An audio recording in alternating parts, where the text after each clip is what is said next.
Hello mga kababayan, magandang umaga po sa inyo lahat dyan. So, kumusta na po kayo? So, ngayon pala mga kababayan ay nandito po ako ngayon sa kulungan ng baboy. Dahil nanganak na po kasi yung baboy namin. So, ika 4 days na po niya ngayon. So, kahapon po ay nag-inject po tayo ng iron. So, kapag nanganak po kasi yung baboy mga kababayan, no? So, after 3 days, mag-inject po tayo ng iron. So, kahapon po yun, nag-inject po ako ng iron. At saka, tinutulan ko rin po ng mga buntot. So, para, hindi ko alam mga kababayan, no, bakit pinuputulan ng mga buntot. Kasi parang, kapag may mga buntot naman kasi yung mga baboy, parang pangit tingnan. So, yun yung napansin ko. Kasi noong una, hindi ako nagputol ng buntot ng isang biik. Parang siya lang po talaga yung kakaiba. Tapos sabi din ng iba, mas matagal daw po lumaki kapag hindi pinutulan ng buntot. Pero nagdepende yata yan sa pag-aalaga. No? So, ayan mga kababayan, no? So, good news po ay nanganak na po yung ating mga alaga. Ating alaga lang pala mga kababayan. So, meron po siyang anak na 11. So, 13 po yung anak niya mga kababayan. Kaya lang, yung dalawa po ay medyo po siya. Para siyang na-stroke. Kaya ayun, hindi po siya pinalad na mabuhay. So, ngayon mga kababayan, magtanggal tayo ng mga ngipin sa mga biik natin, no, para hindi masaktan yung kanilang nanay sa pagdede. Kaya tatanggalan po natin ng ngipin. So, dapat sana nung nung pag-anak, tinanggalan na. Kaya lang, hindi ko po yun nagawa dahil masyado po akong na-busy. So, ngayon po natin tatanggalan. So, ayan, para po sa safety natin mga kababayan, mag-shade na lang din po tayo. So, para na rin tayong, aratista, sabi ni nanay, kapag nag-shade tayo. So, ayan mga kababayan, no? Medyo papaldo po tayo dito mga kababayan kasi 11 po sila. Tapos, yung halaga po ng bawat isa niyan ay tag 4K. So, ang laki po ng natin yan. Ang laki po ng kikitain natin balang araw. So, marami na rin po nag-contact sa akin na bibili daw po sila ng biik. So, ayan, umiiyak na po yung mga biik natin. So, puputulan na po natin ng ngipin. So, gagamitan po natin siya mga kababayan ng nail cutter.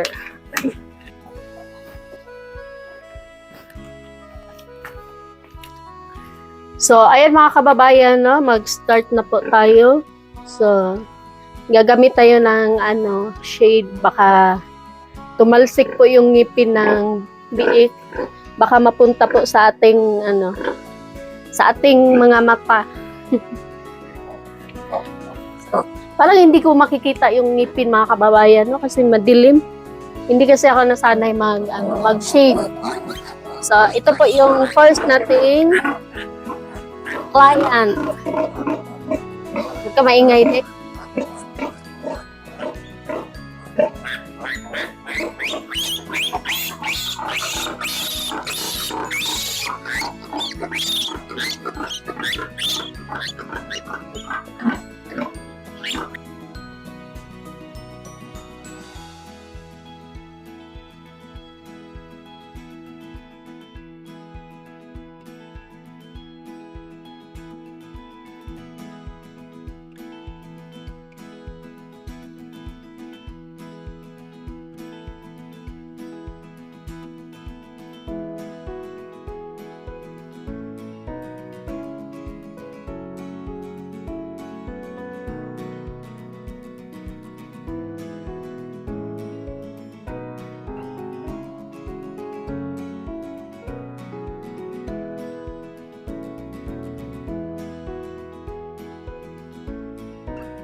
Gusto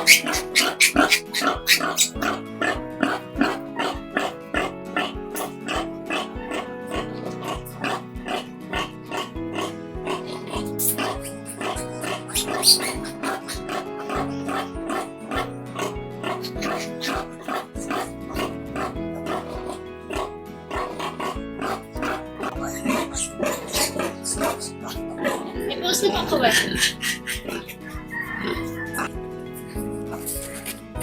So, ayan mga kababayan, natapos na pala si Mama. So, ayan mga kababayan, no? Medyo mabaho na po tayo. So, ganun po talaga mga kababayan kapag may alaga tayong mga baboy. So, hindi po talaga pwede na mag-inarte tayo. So, medyo nahihirapan po ako mga kababayan magtanggal ng kanilang ngipin. Kasi masyado silang magalaw. So, ito po yung ipapakain natin sa kanila mga kababayan, no? So, 3 days pa lang sila. So, meron po tayo ipapakain na booster. Ayan. I-booster natin siya mga kababayan para lasang Mama, din naman to mga kababayan, gatas. Mama, dolangosa. Hindi. Ano? Tama ito. Para po ito mga kababayan, para masanay po sila na kumain. Para kapag may bibili na, hindi na sila mahirapan magpakain kasi na sila, marunong na sila magkain. Dik-dik!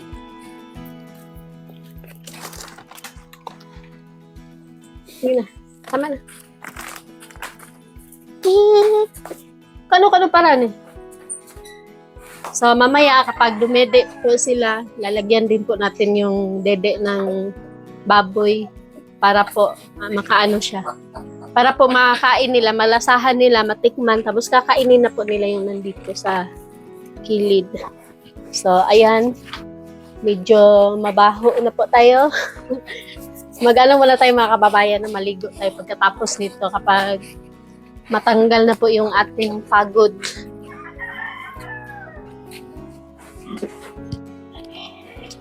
So, pagkatapos po niyan mga kababayan, yung aabangan naman po natin mga anak yung isa. So, ngayong June, mga anak po yung isang natin, inahin. So, marami na tayong mga alaga. So, kapag nalutas na to, ito maliliit, ilalagay ko po doon sa kabilang kulungan. So, kaya hindi po ako nakakapunta ngayon doon sa mga kababayan, doon sa sakahan namin. Kasi binabantayan ko po kasi na maigi yung dito. Kasi sayang naman mga kababayan. Pag hindi nabantayan, baka maipit. So, nangyari na po kasi yan noon. Naipit po yung mga piik namin. So, sayang po. Sayang yung pinaghirapan natin. So, ayan. Ngayon mga kababayan, wala pala si Nanay Lorna dito sa namin. Nandun po siya sa sakahan niya. Tapos, iniwan po si Kayla dito sa amin. Ginawa akong tagabantay ka Kayla. Pinabantay ako ni Nanay Lorna kay Kayla, kaya hindi rin po ako makakapunta doon sa sakahan. Kasi si Ninita, nandun po siya sa paaralan. May summer class po kasi siya, kaya ayun. Si Kayla po, nandyan po siya sa bahay. So, papaliguan din po natin ngayon si Kayla pagkatapos ko dito. So, uunahin ko muna si Kayla maligo. Pagkatapos, ako naman. So, sabi ni Nanay Lorna, 2 araw daw po si Nanay Lorna dun sa kanya sakahan. Kaya, ayun, natatakot po ako mga kababayan, baka umiyak po yung bata. No? Hindi ko alam mamaya kung saan ko siya dadalhin kapag umiyak. So, sana po ay hindi po yun mangyari kasi nandyan naman si Ninita. Kasi nung nakaraang mga kababayan, nung last week, iniwan po ni Nanay Lorna si Kayla sa amin, kaya lang umiyak po. Kaya hinatid po namin doon sa anak ni Nanay Lorna na si Palabio. So, ayun, naglalaro na po yung mga biik natin. Ayan. So, after 10 days niyan mga kababayan, mag-inject tayo ng vitamins para mabilis lang po silang lumaki. So, yung iron po na in-inject po namin kahapon is para po, para mabilis po sila makarecover, para mabilis silang maliksi, ganon. So, ayun mga kababayan, no? Hanggang dito lang po yung video ko dahil maliligo muna ako. Tapos, maraming salamat po sa support niyo po sa amin, sa mga vlog po namin. Sana po hindi po kayo magsawa. So, baka sa susunod na araw mga kababayan, pupunta ako doon sa kamutihan namin para makapag-harvest na po tayo ng kamuti. So, abangan niyo po yun kung baka marami-rami din po tayong income. So, abangan niyo po mga kababayan, no, yung pag-harvest po namin ng kamuti para makita niyo po kung paano mag-harvest ng kamuti dito sa amin. So, kasi may kanya-kanya po kasi tayong pamamaraan kung paano tayo mag-harvest. So, para yun sa amin din mga kababayan, makita niyo rin po. So, ayun, maraming salamat po sa support niyo po sa mga vlog namin, kay Unyot, kay Nanay Lorna, at syempre sa akin mga kababayan. At maraming salamat din sa mga sponsors namin, si Ma'am Tess, si Maria, si Ma'am Rose. Maraming salamat po. At kay Ate Amy. At syempre, at sa iba pa mga kababayan na hindi ko nabanggit. So, maraming salamat po. At God bless po sa inyo. Mag-ingat kayo dyan palagi. So, bye-bye. Lalong-lalo na po yung mga supporters po namin na hindi nag-skip ng ads para po makatulong po tayo sa iba. So, kayo po yung tunay na nakakatulong po sa amin. Yung mga supporters po namin, mga sponsors, maraming salamat po. So, God bless. Bye-bye.